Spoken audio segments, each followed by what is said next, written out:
नमस्कार। आज बात होगी गुजरात के समीकरणों की। जैसा कि आपको पता है कि भाई चुनावी बिगुल बज चुका है और तमाम सियासी समीकरणों को साधने में सभी पार्टियां लग गई हैं और इन्हीं में से एक है जातीय समीकरण, जिस पर कांग्रेस, बीजेपी और आम आदमी पार्टी की निगाहें हैं।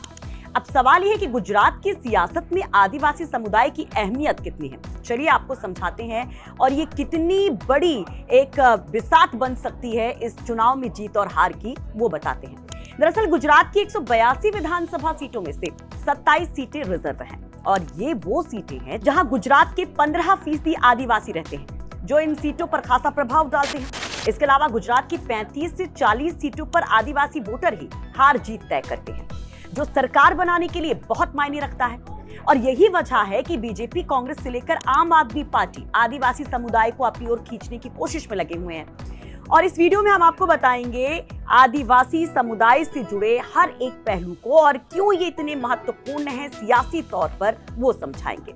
तो सबसे पहले जानिए कि आबादी कितनी है इनकी उपजातियां किस तरह से महत्वपूर्ण हो जाती हैं। आंकड़ों की माने तो गुजरात में आदिवासी समाज की आबादी 96 लाख यानी कि करीब 15% है। लेकिन ये समाज कई उपजातियों में बटा हुआ है, जिसमें भील, जुबला, ढोडिया, राठवा, वर्ली, गावित, कोकना, नाइकड़ा, चौधरी, धानका, पटेलिया और कोली जैसी जातियां शामिल हैं। वहीं करीब 11 जिले ऐसे हैं जिनकी 95% तक की आबादी आदिवासी है।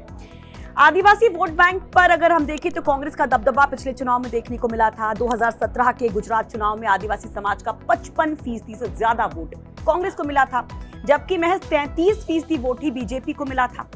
10% वोट दूसरी पार्टियों को गया था।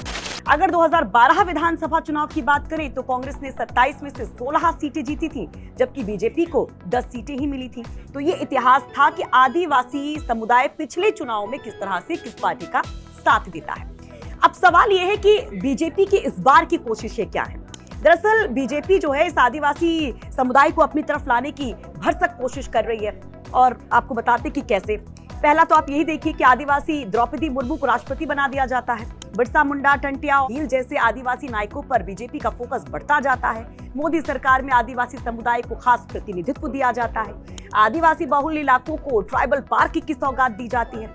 राजस्थान के मानगढ़ में भव्य आयोजन किया जाता है, जिसमें 3 राज्यों के आदिवासी जुटते हैं। वहीं आदिवासियों को जोड़ने के लिए गौरव यात्रा तक निकाली जाती है।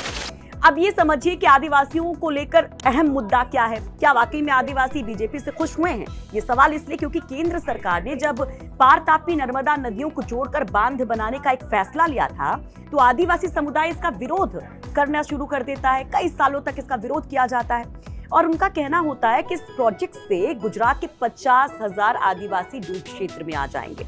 आदिवासियों का कहना था कि नदी जोड़ने के प्रोजेक्ट की लागत 10,211 करोड़ रुपए है और अगर सरकार सौराष्ट्र और कच्छ में सिंचाई के लिए बड़े बांध बनाना चाहती है तो उन्हें वहां इन बांधों को विकसित करना चाहिए। हालांकि देखिए कि बीजेपी अच्छे से जानती है कि ये वोट कितना महत्वपूर्ण है, इसलिए गुजरात चुनाव से पहले सरकार इस प्रोजेक्ट को रद्द कर चुकी है।